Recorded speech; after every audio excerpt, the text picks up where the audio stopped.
And again, I don't want to try to do everything all at once. I won't have enough wood to support it here. So we'll go back to this for a few minutes.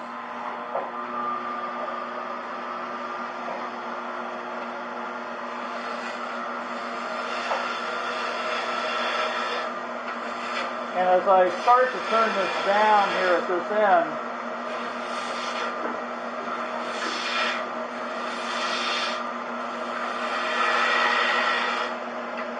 I can start to get a better sense of what the shape is going to be.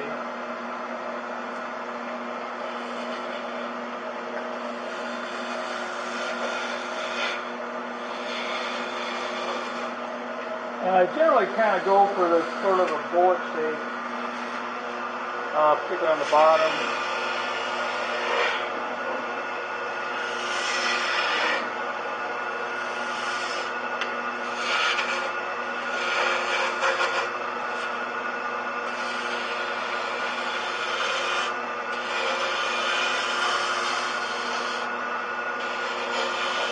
So when I get to this point, then I would go back in and do some more hollowing.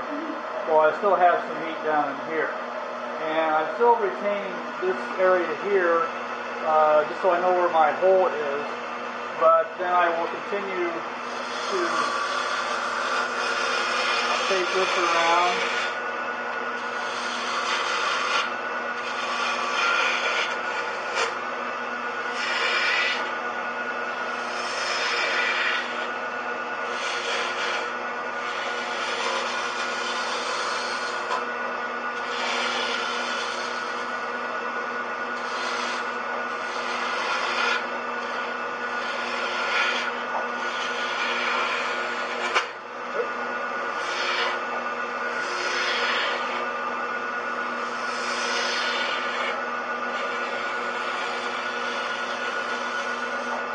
This is going to be a really weird shape, I think. A little smoother cut. And I know where my wide point is here. So I'm going to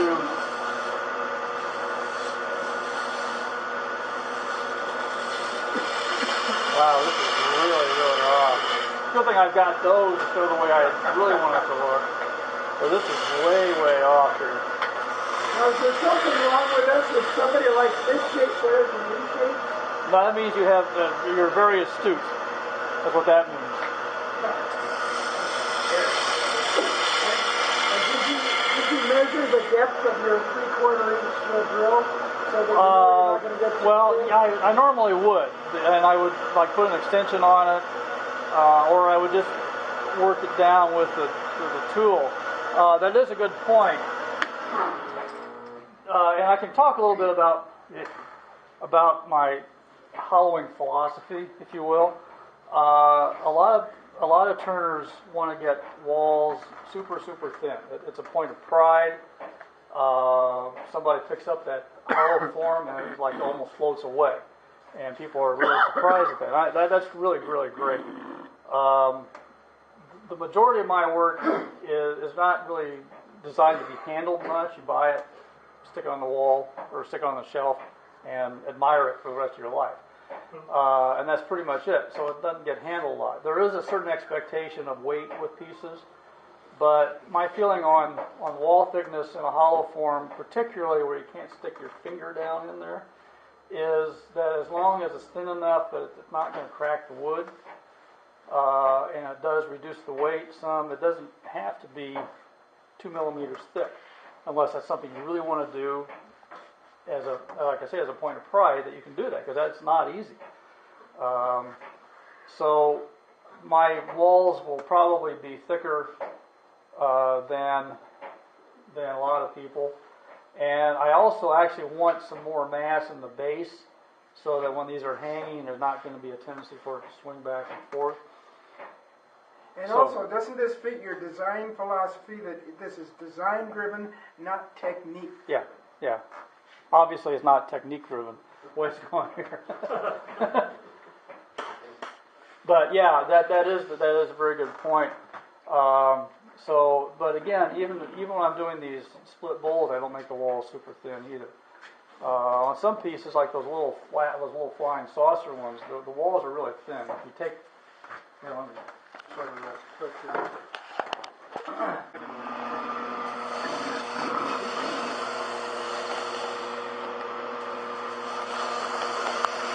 And since I drilled the hole fairly deep, I know that I can do this and still have the hole there.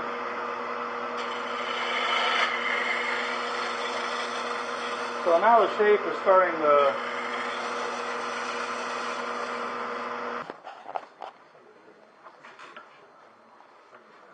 kind of mark this.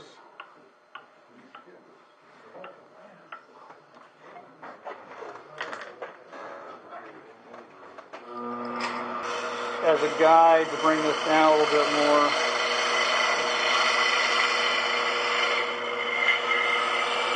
Now, one of the issues, not really an issue, but one of the characteristics of the EasyWood tools is that the shavings will come back tangential to where the cutter hits it, which is usually right at your face, and which is another really good reason to wear a face mask.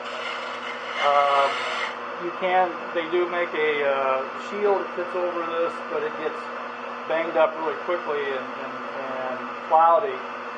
It does a good job, but you have to be able to look over it rather than through it to be able to use it properly. So I'm modifying my shape a little bit here just to kind of work around this, the way where I got the hole. And it's starting to look a little better now. Now, I'm at the point now where any hollowing that I was going to do, I better have done, because there's really not enough wood here. I might be able to do a little bit down the bottom, but there's not much support. So this is why I want to do that hollowing in increments and kind of work my way down on it. Turn this up a little. So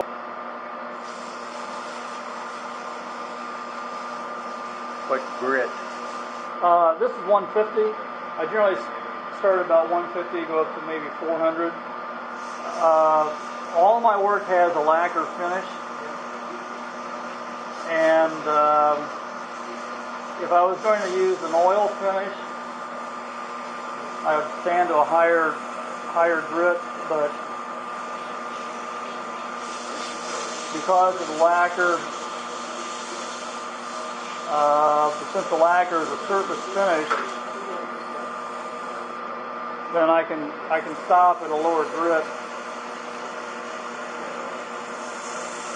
Well, could you expound on that just a little bit? Does that mean with a thick film finish, you can't see the same marks with 180 grit sandpaper that you can on an oil finish right. At 180? Well, the oil finish is a penetrating finish.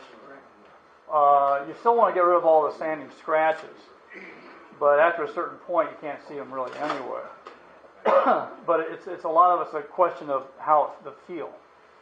And with the lacquer finish, you're feeling the lacquer, you're not feeling the wood. With oil, you're feeling the wood. So I think that has a lot to do with that. I use a lacquer finish for a couple reasons. One, well, when I was making furniture, I've got an HPLP set up for that with a turbine and everything, and so it's really quick. I can spray a whole bunch of stuff in just a couple of minutes. The other reason is that oil finishes tend to darken over time, and I generally don't want that. I want to retain the contrast, like between the maple and the dark wood and the painted wood and all that, for as long as I can. So the lacquer keeps the natural color and a little bit longer. Now, there's no finish that's going to preserve the natural color of the wood forever. All woods are going to darken over time. But the lacquer... Now, one of the things you can do when you're using a scraper is if you tip it a little bit, you can treat it more like a negative rake scraper and get a little finer cut. Reiki is really, really good at this.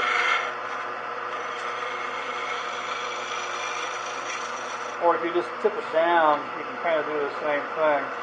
Again, this shape has gotten so screwed up that, but you like it, right? Okay.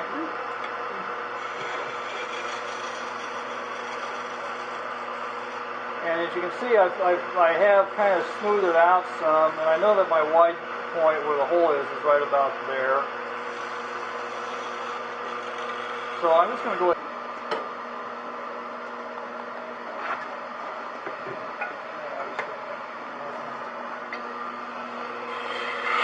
I'm going to turn this up a little. Since there's no numbers on this to really tell how fast this is going, I'm just guessing.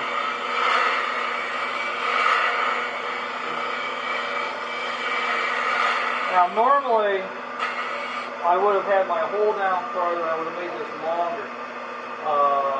So I'd be actually working down this part to do the parting, but since I've messed it up here a little bit, I'm going to make the whole thing a little bit smaller.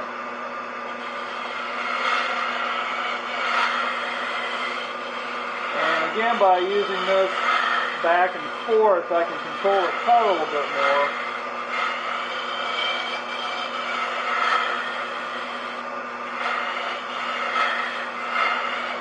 Now when I get down near where I want to part it off,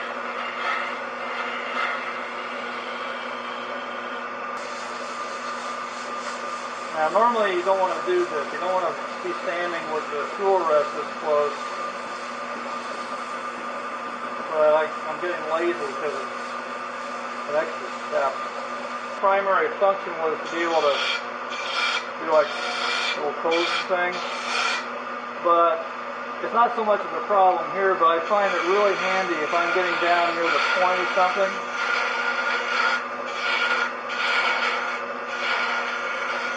I can make some really fine cuts with it, and I can work in really tight places, which is, for me, the main advantage to it.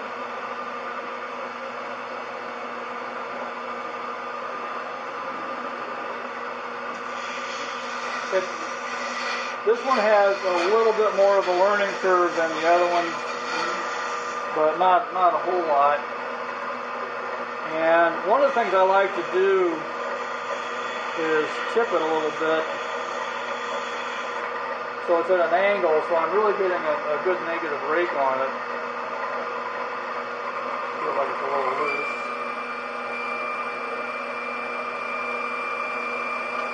And we'll see what happens here.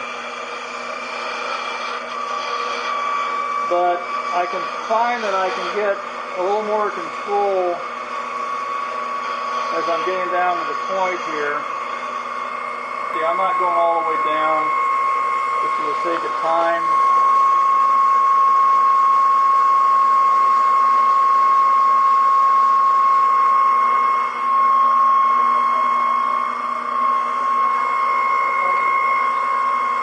And now I'm going to get ready to part it off. I'm just going to kind of cut my... okay, one thing... another thing I wanted to mention is, how many of you here are left-handed? Okay. There's one in every problem. Yeah, I know. We're special, right?